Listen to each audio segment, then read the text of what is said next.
Today we meet our sophomore who will study at Ho Chi Minh University of Education and find out her most interesting book. Welcome to our program, Smith Thuy. Hello. Hello, how are you? I'm fine, and you? Fine, I'm fine, thank you. Take a seat. Welcome to our show. It's a pleasure to be here. Now, could you tell me which book would you will recommend today?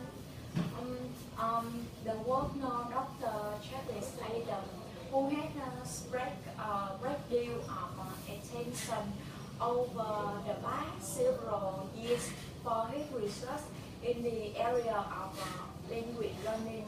And today I will recommend his new book that also my lesson book, Learning Language Over Age and Cost. It's been on the bestseller list for the past 6 weeks. Let's start it. Tell us about the title of your book, Learning Over Language and Talk. One of the most important key to learning another language is establish a regular study program, like planning a few minutes every morning and every morning around breakfast time. Sorry for saying it, but the idea may sound a little significant to our viewer. I mean, I took a spend in high school for 4 years and I didn't become proficient. It's the I think there are many people that feel that way and that judge it.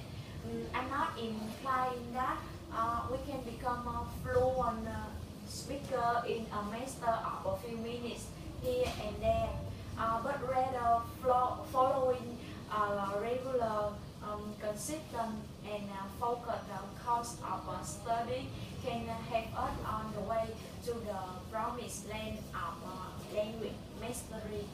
And remember, there are a difference between native fluency and proficiency in a language.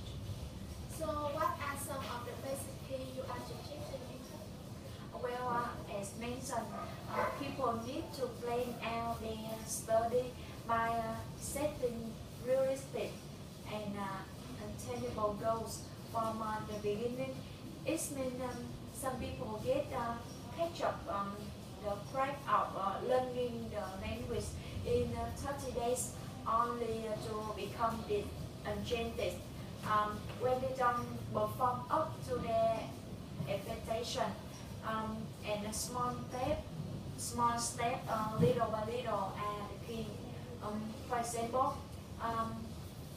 planning to learn 5 new words, 5 new vocabulary words a day, and to learn to use them actively is far better than learning 30 and forgetting them the next day. You mentioned something about your maximizing your learning potential by learning your own individual learning style. Can you elaborate on that? Sure. People often have different way of learning and approach learning tasks differently. Some people are visual learner who prefer to see models of the pattern they are expected to learn, and other are auditory learner who favor hearing instruction. For example, over reading them.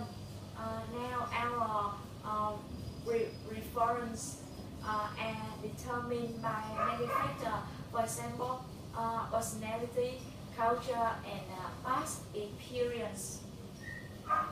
What's your learning style? I'm a very tactile learner. You mean one who learns through hands-on experience? Exactly.